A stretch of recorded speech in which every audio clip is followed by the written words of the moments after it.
Hello tankers! We've decided to dedicate this episode of Developer's Diary to reviewing what we've done in the past 6 months. We'll be sharing with you some interesting data and showing you how XT skins are developed.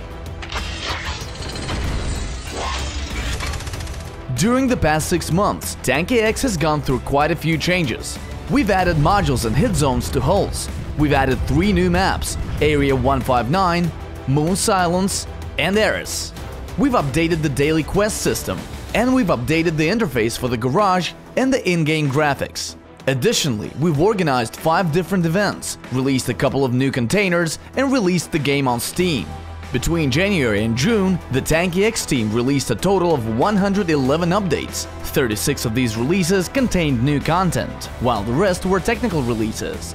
During the past 6 months, our tankers have played almost 2 million battles, destroying around 200 million tanks. The most popular mode was Capture the Flag, with TDM being the second and DM being the least popular mode. Here's what the popularity rating for turrets and hulls looks like right now.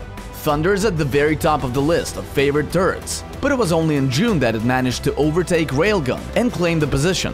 Firebird and Vulcan are having their own race for the 11th place. The favorite turret is currently Hornet, but it is very close to losing its place to Viking. At the bottom of the list is Mammoth, but has been slowly catching up for the past couple of months. Over the course of the past months, different turrets and hulls ended up of the top of popularity ratings, and it's probable that the picture will keep on changing. Frequent weapon rebalance during the OBT is inevitable. This is due to new mechanics being introduced and the constant increase in the number of players, as well as their levels. The bigger the number of tankers and the higher the mastery level, the clearer the picture becomes, making it easier for us to understand how different weapons behave in the battles in terms of balance. By the way, this week we've made a few changes to the Thunder and Shaft turrets. Thunder got its splash damage reduced as a result of the many complaints we've received from players. Shaft got its firing rate increased, and due to some complex manipulation of its characteristics, it has begun to deal more damage. It's time for Shaft to rise. In the near future, we'll be releasing a new XT skin. This time it's for twins. So today we'll be telling you all about how XT skins are developed. It takes about 1 month to develop and implement a new skin, and at least 4 people are involved in the process. Everything starts with the conceptual design of the skin. Should it be futuristic, or should it have a resemblance to real technology, or maybe something like a dreadnought? The basic concept of the XT skins is that of power, dynamics, and futuristic technology. This combat machine has to look cool and aggressive. But we need to make sure we don't take it too far and turn it into a spaceship. When the concept is done, the work on the model begins. The concept artist draws a sketch, which becomes the basis of the skin. It's important to keep in mind that a turret must fit well with every hull in the game, which is why we also plan for the animation in advance. Sometimes the artist will draw a number of sketches to try out several ideas. In this case, the most suitable option is the one that is added to the game. Based on the chosen sketch, a 3D prototype is created. This is a fully detailed model of the hull or turret.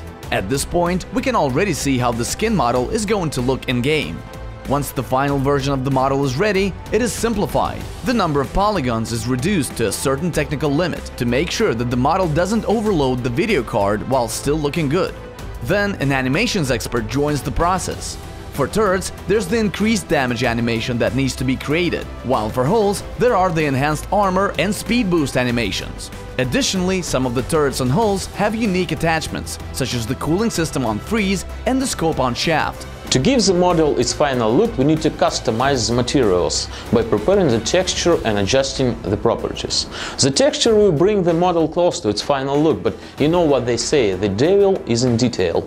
By adjusting the properties of the material, we can make the surface of the skin glossy or matte, polished or rough. This helps us give the material a realistic look. The textures on XT skins simulate matte black carbon and high-grade steel.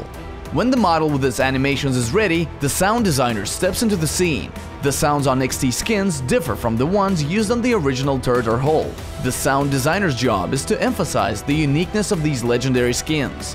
And here we are with a product ready to be released, a textured model with customized materials, animations and sounds. The skin is now handed over to the programmers, whose task is not just to add the skin into the game, but to also make sure that it functions and interacts with the environment in a logical manner.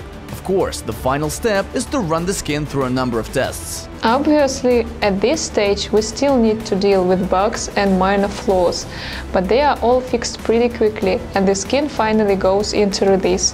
Easy! Thanks for watching, Tankers! Don't forget to like this video, follow us on social media, and join our Discord server. Until next time!